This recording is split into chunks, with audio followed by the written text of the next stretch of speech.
The Mississippi sun beat down mercilessly on the cotton fields, but Klaus Weber barely felt its heat. His uniform, once the feared grey-green of the Wehrmacht, was now faded prison-issue denim, yet his face held an expression of bewilderment that had nothing to do with the southern humidity. 3 months ago, he had been a sergeant in Rommel's Afrika Corps, dodging British artillery in the Tunisian desert while living on black bread and ersatz coffee. Today, he sat on the steps of a clean wooden barracks, smoking American Lucky Strike cigarettes and trying to process the impossible reality of his captivity. Around him, the Camp Shelby prisoner compound buzzed with an activity that would have seemed absurd to anyone who understood what prison camps were supposed to look like. German prisoners played football in the recreation yard, their laughter carrying across fences that seemed more symbolic than restrictive. Others tended vegetable gardens that produced more food than many German civilians had seen in years. The camp bakery, run by a former baker from Munich, filled the air with the aroma of real bread made from white flour, a luxury that had vanished from the fatherland sometime in 1942. But it was the letter in Klaus's hands that truly shattered his understanding of the world. His wife's words, carefully censored but still devastating, painted a picture of a Germany he barely recognized. We stand in line for hours for a few potatoes. Little Heinrich grows thinner each day. The bombs fall every night now. If only you could send food. Klaus folded the letter with hands that shook slightly. If only she knew. If only any of them knew what their captured husbands and sons had discovered in the land of the enemy. He looked around the compound, taking in sights that had become routine but remained incomprehensible.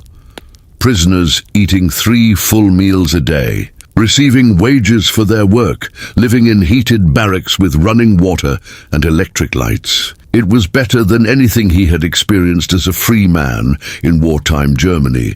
The irony was so sharp, it cut like shrapnel.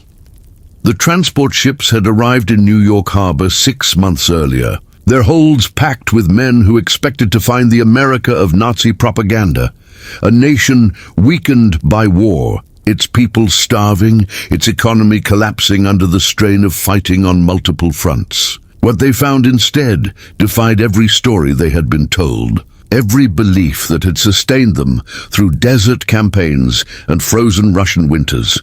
Heinrich Brenner, a tank commander from Bavaria, had pressed his face to the porthole as the Statue of Liberty came into view. The skyline beyond was intact, not a single bombed building, not one crater or collapsed bridge. Ships filled the harbor, their smokestacks painting the sky with the exhaust of industrial might. Warehouses lined the docks, goods spilling out in quantities that seemed impossible to men who had watched their own supply lines dwindle to nothing. "Mein Gott," Heinrich had whispered. "They told us their cities were in ruins, their factories destroyed. But look," the other men crowded around the tiny window, their faces reflecting the same shock. This was not the America of their briefings, where citizens supposedly begged for peace, while their government desperately threw untrained boys into battle. This was something else entirely, a nation so abundant it seemed to mock everything they had been fighting for. The processing at Ellis Island had been their first real taste of American efficiency. They expected brutal interrogations, summary executions, perhaps the work camps that featured so prominently in Wehrmacht training about capture. Instead, they found paperwork, endless methodical paperwork. Their names were recorded, their units catalogued, their medical needs assessed with a thoroughness that would have impressed German military doctors, if German military doctors had access to such abundant supplies. Klaus remembered the medical examination with particular clarity. The American doctor, a middle-aged man with kind eyes behind wire-rimmed glasses, had treated his infected shrapnel wound with genuine care. Real antiseptic, proper bandages, even morphine for the pain. When was the last time he had seen such medical supplies on the German side? 1940? 1941? The dates blurred together in a haze of increasingly desperate improvisation. "You're malnourished," the doctor had told him through an interpreter. "We'll get you back to fighting weight. Fighting weight. as if they expected to feed their prisoners back to health and return them to battle. It was a concept so alien to German military practice that Klaus had assumed he misunderstood the translation. The train journey to Mississippi had been another revelation. America sprawled endlessly beyond the windows, farms heavy with crops, towns bustling with activity, factories pouring smoke into skies unmarked by bomb craters. Children waved from beside the tracks, their faces round with health, their clothes clean and whole. For men accustomed to the privations of total war, the sight was almost hallucinogenic. "Where are the refugees?" asked Hermann, a communications sergeant who had watched Berlin empty as civilians fled westward. "Where are the bombed cities?" No one had an answer, but the implications were clear. Either Germany's intelligence about American conditions was catastrophically wrong, or the Reich had been lying to them about the progress of the war. Both possibilities were equally disturbing. Camp Shelby itself had delivered the final blow to their expectations. The barracks were clean, well-lit and heated. The mess hall served portions that would have fed 2 German soldiers, with meat that appeared regularly and bread that was actually white. There was a library, a recreation hall, even a small hospital staffed by American doctors who treated German ailments with the same care they would show their own wounded.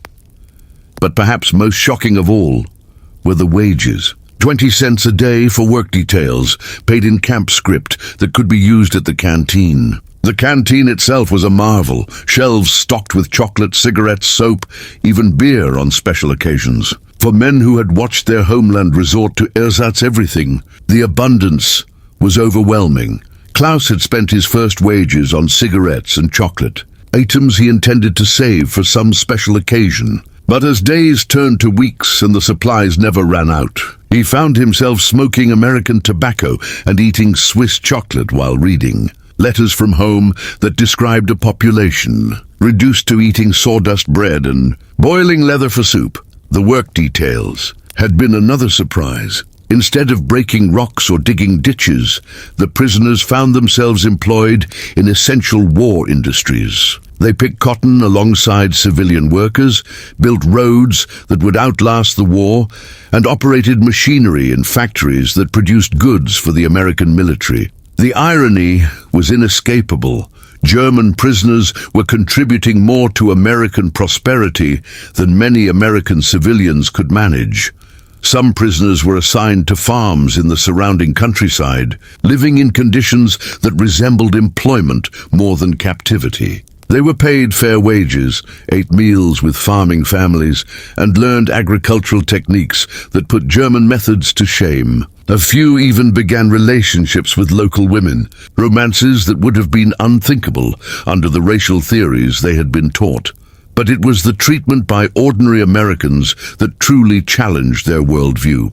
Instead of the hatred and violence they expected, they encountered curiosity, sometimes kindness, occasionally even friendship. The guards were professional rather than cruel. The civilian workers who supervised their labor were often helpful rather than hostile, and the local population seemed more interested in their stories than in taking revenge for American casualties. Thomas Richter, a former school teacher from Hamburg, found himself assigned to help with English classes at the local high school. The irony of a German prisoner teaching American children was not lost on anyone, but the work was meaningful, and the students were eager to learn about European geography and culture from someone who had actually been there. The teaching reminded him why he had chosen education before the war swept him into uniform, and the respect shown by American educators for his knowledge and experience was something he had never expected from the enemy.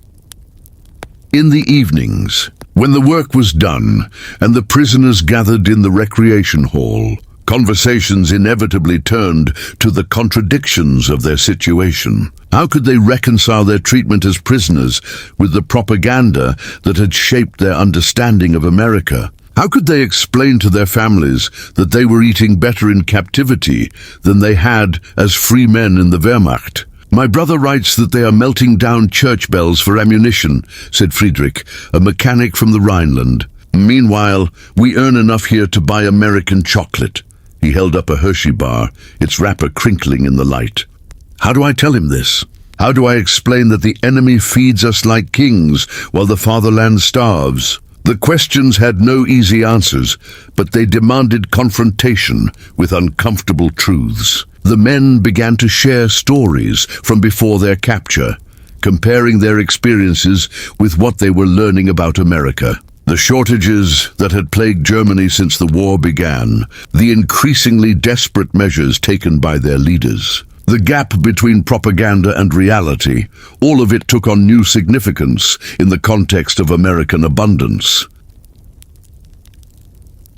Some prisoners clung to their Nazi beliefs, insisting that American prosperity was temporary, built on the exploitation of others and destined to collapse. But others began to question everything they had been taught. If America was supposed to be weak and decadent, how had it managed to fight wars on multiple continents while maintaining such a high standard of living? If Americans were supposedly inferior racially and culturally, how had they built such an efficient and humane system for managing prisoners of war? The arrival of new prisoners brought fresh perspectives and troubling news from the front lines. Each transport ship carried men with stories of German retreats, failed offensives, and increasingly desperate conditions on the home front. The picture that emerged was of a Reich losing a war its leaders had promised would be won quickly and decisively.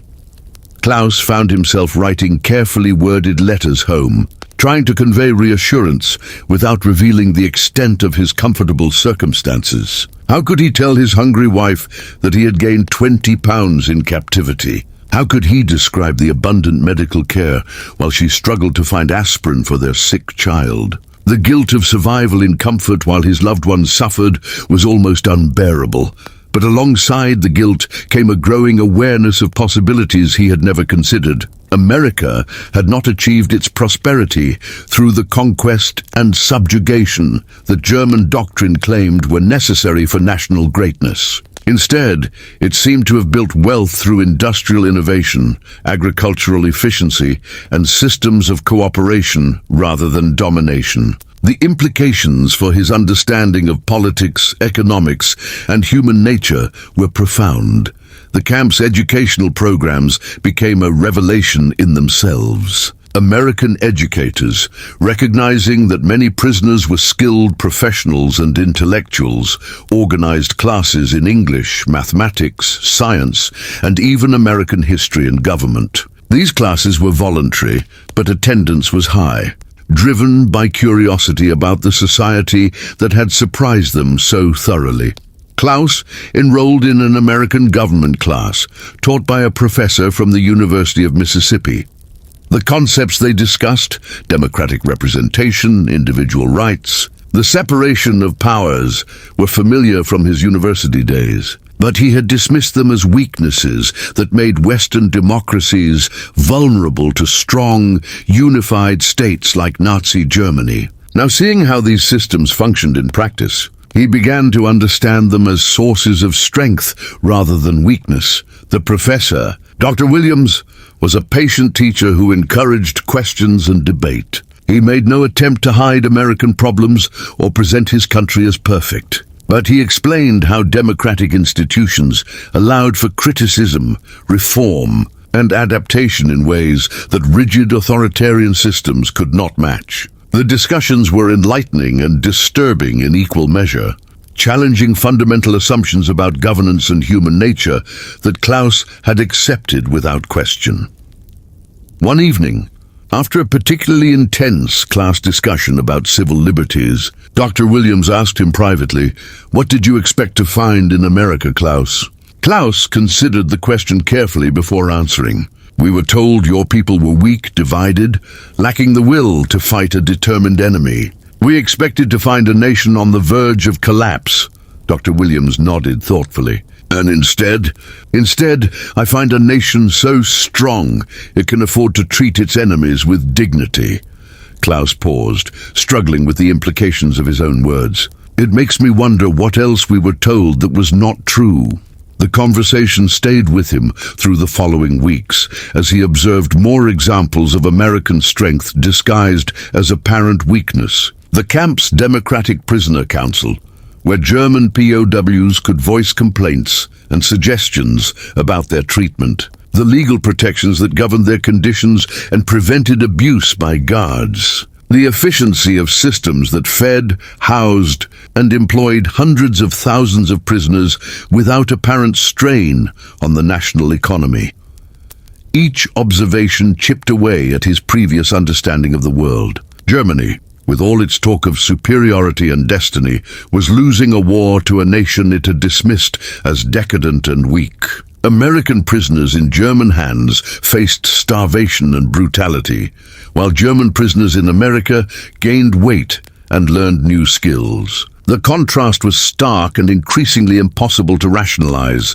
The changing seasons brought new revelations. As autumn arrived, the prisoners were issued winter clothing that was warmer and better made than anything Klaus had worn in the German army. The barracks were heated efficiently, medical care continued without interruption, and food remained abundant even as letters from home described increasingly desperate conditions.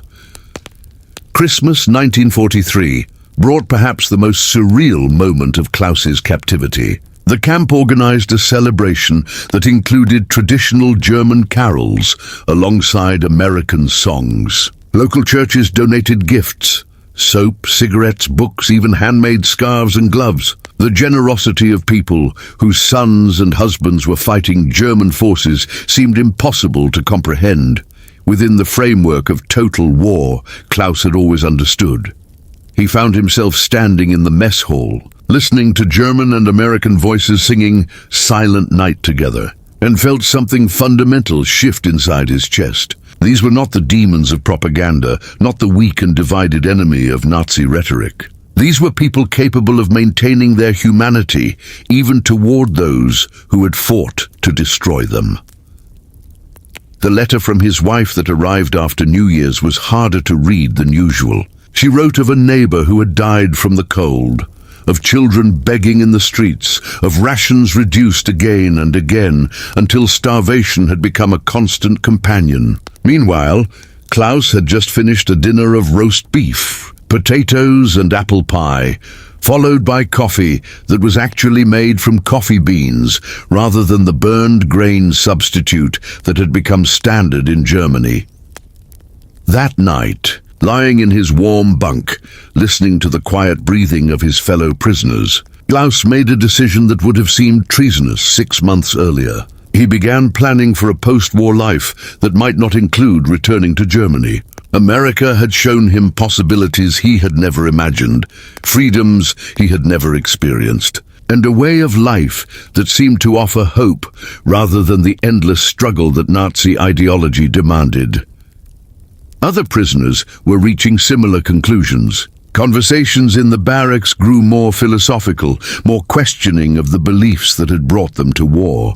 They discussed democracy, individual liberty, economic systems based on cooperation rather than conquest. Some still clung to their old certainties, but many found themselves imagining different futures. The work details took on new meaning as the prisoners began to see themselves not as temporary captives, but as potential immigrants. They learned American agricultural techniques, studied English with new dedication, and observed how local communities functioned. The knowledge they gained was practical preparation for lives they were beginning to envision in a country that had surprised them with its strength. Generosity and humanity. Spring brought news of German retreats on all fronts, of cities falling and armies collapsing. The Reich that had promised 1,000 years of glory was crumbling after little more than a decade. For the prisoners in Mississippi, eating fresh vegetables from gardens they had planted themselves, the news felt like confirmation of truths they had been slowly accepting. Klaus wrote in the journal he had started keeping, "Today I heard that Cologne has fallen. The city where my grandmother was born, where my father learned his trade, where I first saw the cathedral that seemed to touch heaven itself. Soon there will be nothing left of the Germany I knew. Perhaps that is not entirely a tragedy. Perhaps from these ruins, something better can grow. The contradiction that had defined their captivity, enemies living better than friends, prisoners more comfortable than civilians, was resolving into a larger understanding about the nature of power and civilization. True strength, Klaus was learning, lay not in the ability to dominate others, but in the capacity to remain humane, even under pressure. America had demonstrated this strength by treating its enemies with dignity, while still fighting to defeat them decisively. As summer approached and rumors of German surrender grew stronger, the prisoners faced questions about their futures. Would they return to a devastated homeland? Would they be allowed to remain in America? Would the relationships they had built and the lessons they had learned survive the transition from war to peace? For Klaus and many others, the answer was clear. They had found something in America that Germany had never offered: the possibility of living as individuals rather than as components of a collective machine, the opportunity to prosper through cooperation rather than conquest, the freedom to question authority and think for themselves. The soap and cigarettes had been just the beginning. The real treasure was the discovery that there were better ways to organize human society than the ones they had been taught. The work program at Camp Shelby expanded as 1944 progressed, and with it came opportunities that would have been unthinkable in any previous war. German prisoners were contracted out to local farms during harvest season, living temporarily in American homes and working alongside families whose sons were fighting in Europe. The trust this arrangement required was staggering to men raised on propaganda about American hatred and brutality. Klaus found himself assigned to the Henderson farm, 20 miles outside Hattiesburg. The family had lost their eldest son at Normandy just 3 months earlier, yet they welcomed a German prisoner into their home with a graciousness that shattered his remaining preconceptions about American character. Mrs. Henderson, a woman in her 50s with prematurely grey hair and tired eyes, served him meals at the family table and asked about his own family with genuine concern. "You're someone's son too," she told him one evening as they sat on the porch watching fireflies dance in the humid air. "Your mother worries about you the same way I worried about my Billy." The simple humanity of the statement hit Klaus like a physical blow. Here was a woman whose son had died fighting his army, his country, perhaps even men like him personally, and yet she could see past uniform and nationality to recognize their shared human condition. It was a grace he had never encountered in the rigid hierarchies of the Wehrmacht, where enemies were dehumanized as a matter of policy. Working the Henderson cotton fields introduced Klaus to agricultural techniques that put German farming methods to shame. The mechanization, the soil management, the scientific approach to crop rotation, everything revealed a level of technological and educational development that Nazi theorists had insisted was impossible in racially mixed societies. The contradiction between theory and reality grew more glaring with each passing day. More disturbing still were the conversations with other farm workers, both white and black Americans, who labored alongside German prisoners with an easy camaraderie that defied everything Klaus had been taught about racial hierarchy and conflict. The black workers, in particular, challenged his understanding of American society. They were literate, skilled, often more knowledgeable about agricultural science than he was, and they treated him with the same professional courtesy they showed everyone else. One afternoon, while taking a water break in the shade of an oak tree, a black worker named Samuel asked him directly, "What did y'all think you were fighting for over there?" Klaus struggled to explain Nazi ideology in his broken English, but the more he tried to articulate beliefs about racial superiority and Lebensraum, the more hollow they sounded. Samuel listened patiently, then shook his head with something that might have been pity. "Sounds like somebody filled your heads with a lot of nonsense," Samuel said quietly. "Same kind of nonsense some folks here try to peddle. But you can see for yourself how things really work when people just treat each other decent." The conversation haunted Klaus through the following weeks. Here was a man, his ideology classified as subhuman, demonstrating more wisdom, dignity and practical intelligence than many of the officers who had led Germany into disaster. The foundations of his worldview continued to crumble with each interaction. Back at the camp, evening discussions among prisoners grew increasingly philosophical as more men were exposed to American society through work programs. They shared stories of American generosity, efficiency and technological prowess that contrasted sharply with the declining conditions reported in letters from home. The cognitive dissonance was becoming impossible to ignore. Heinrich Brenner, who had been assigned to a defense plant in Mobile, returned with tales that seemed almost fantastical to men familiar with German industrial conditions. The factory operated around the clock, producing Liberty ships at a rate that dwarfed anything German shipyards had achieved even at their peak. Workers were well-fed, well-housed, and organized in unions that negotiated with management for better conditions, a concept so foreign to German industrial relations that some prisoners refused to believe it. They build ships faster than we ever sank them, Heinrich told the gathered men one evening. And the workers go home to houses with electricity, running water, automobiles in the driveway. We were told America was on the verge of economic collapse, but I have seen more prosperity in one Alabama factory town than in all of Bavaria. The reports from defense plants revealed another uncomfortable truth. American industrial capacity was not merely superior to Germany's, it was operating at a level that made German production look almost medieval by comparison. The arsenal of democracy that President Roosevelt had promised was not propaganda, but visible reality. And it explained how America could fight global war while maintaining civilian prosperity. That exceeded German peacetime standards. Thomas Richter's experiences in education provided yet another perspective on American society. He had been assigned to help with a program teaching English to recent immigrants, Italians, Poles and others, seeking better lives in America. The diversity of the classes, the opportunity for advancement through education, and the optimism of people from dozens of different backgrounds painted a picture of a society that thrived on diversity rather than being weakened by it.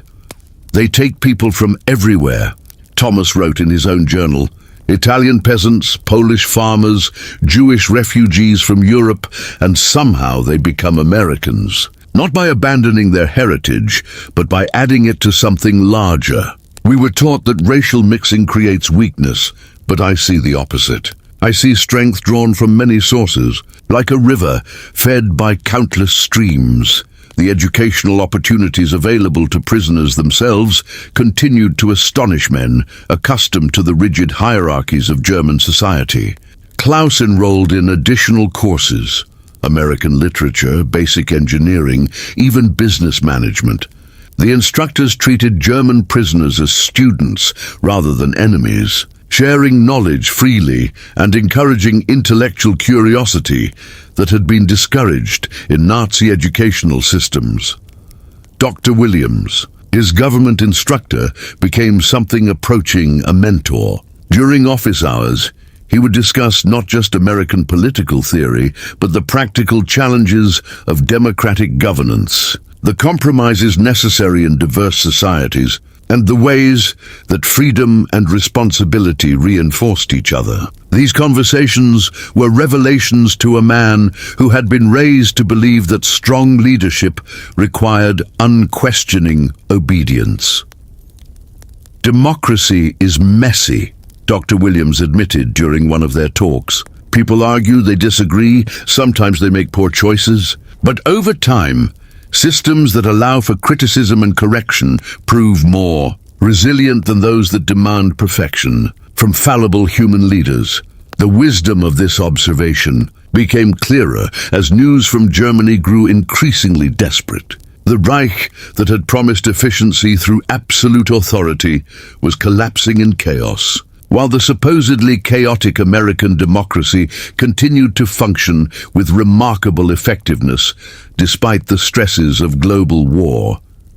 Winter brought new challenges and new revelations. Christmas 1944 was celebrated with even greater generosity than the previous year, but it was the response to a different crisis that truly demonstrated American character. When a fire damaged one of the prisoner barracks, leaving 30 men temporarily homeless, the response was immediate and overwhelming. Local churches provided emergency shelter, families donated clothing and personal items, and the reconstruction was completed in record time with civilian volunteers working alongside camp personnel.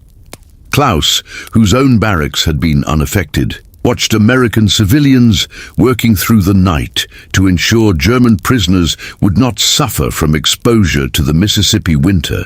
The scene would have been incomprehensible to planners in Berlin, who had designed concentration camps for their own people. Here were enemy civilians sacrificing their time and resources to help enemy soldiers, simply because it was the right thing to do. The contrast with reports from Germany became even more stark. Letters described cities where bombing had left millions homeless, where civilian suffering was met with bureaucratic indifference, where the regime's response to crisis was to demand greater sacrifice rather than to provide relief. The moral difference between the two systems was becoming impossible to rationalize. As 1945 dawned, the prisoners faced a new question. What would happen when the war ended? Germany was clearly losing, with Soviet forces approaching Berlin and Allied armies closing in from the west. But the answer to their personal futures remained uncertain, and for many, the uncertainty was welcome. Returning to a devastated Germany held little appeal compared to the possibilities they had discovered in America. Klaus had been exchanging letters with Mrs. Henderson, who had offered to sponsor his immigration if the opportunity arose. The prospect of remaining in America, of building a life in a country that had shown him such unexpected generosity, seemed like a gift beyond measure. Other prisoners were receiving similar offers from American families and employers who had come to know them as individuals rather than as symbols of enemy ideology. The work programs had evolved into something approaching apprenticeships, with American businesses training German prisoners in skills they would need for post-war employment. Klaus learned modern agricultural techniques, Heinrich studied shipbuilding, Thomas prepared to teach in American schools. They were being equipped not just to survive in America, but to contribute to its continued prosperity. The irony was profound. Germany's enemies were preparing their captured soldiers for success, while Germany itself offered only destruction to its own people. The contrast spoke to fundamental differences in how the two societies viewed human potential and individual worth. Spring brought news of Roosevelt's death, and with it another revelation about American resilience. The transition of power to Harry Truman was accomplished smoothly, without the chaos or violence that might have accompanied such a change in more authoritarian systems. Government functions continued, military operations proceeded without interruption, and life went on with a stability that seemed almost miraculous to men familiar with the Nazi system's dependence on a single leader's will. The prisoners observed the American mourning process with fascination. Citizens grieved genuinely for their fallen leader, but they also expressed confidence in their institutions and their ability to continue the work Roosevelt had begun. Democracy, Klaus realized, was not just about voting or political structures. It was about a fundamental trust in human capacity for self-governance that made societies resilient in ways that personality cults could never. News of German surrender reached Camp Shelby on May 8, 1945, creating complex emotions among prisoners who had spent months adapting to their new reality. Relief that the killing had ended mixed with grief for their defeated homeland and uncertainty about their personal futures. Klaus found himself thinking not of Germany's defeat, but of the opportunities that might emerge from the ruins of the old system. The post-surrender period brought intensive interviews with intelligence officers, repatriation counselors, and immigration officials. Klaus learned that his dream of remaining in America might be possible, though the process would be complex and time-consuming. The Henderson family had formally requested to sponsor his immigration, and his record of cooperation and adaptation made him a viable candidate for permanent residency. Other prisoners faced different choices. Some longed to return to Germany to help rebuild their homeland, carrying with them the lessons they had learned about democratic governance and economic development. Others, like Klaus, saw their future in America, contributing to the society that had shown them such unexpected grace. A few chose to immigrate to other countries entirely, seeking fresh starts in nations that had not been involved in the European conflict. The diversity of choices reflected the transformation that captivity had wrought. Men who had arrived as uniform representatives of Nazi ideology were departing as individuals with their own dreams, goals, and values. The American system had not broken them. It had freed them to discover who they might become when liberated from the constraints of authoritarian thinking. Dr. Williams visited Klaus during his final weeks at Camp Shelby, bringing books to help with his transition to civilian life and offering words of encouragement for the challenges ahead. Their conversation ranged over the preceding months, the lessons learned, and the possibilities that lay ahead. "You've seen American democracy at work," Dr. Williams said. "Not the idealized version from textbooks, but the real thing with all its flaws and complications. What will you tell people about what you've learned?" Klaus considered the question carefully before responding. "I will tell them that strength and weakness are not what we thought they were. A society that can treat its enemies with dignity while still defeating them utterly, that is a strength we never understood. A system that can admit its mistakes and correct them, that is stronger than any ideology that claims to be." Perfect. The observation captured something essential about the transformation that thousands of German prisoners had experienced in American captivity. They had discovered that flexibility could be stronger than rigidity, that generosity could coexist with determination, and that societies built on individual freedom could achieve collective goals that authoritarian systems could never match. As Klaus prepared to leave Camp Shelby for his new life as an American immigrant, he reflected on the journey that had brought him from the African desert to the Mississippi cotton fields. The war had ended not just with Germany's military defeat, but with the ideological conversion of many who had fought for the Reich. They had learned that their enemies possessed virtues they had been taught to despise, and in learning to respect those virtues, they had begun to transform themselves. The Henderson farm welcomed him back not as a former prisoner, but as a future family member. Mrs. Henderson had prepared a room in her house, arranged for him to continue his agricultural studies at the local extension college, and helped him navigate the immigration process with the same care she would have shown her own son. The generosity was overwhelming to a man who had expected to be reviled as a former enemy.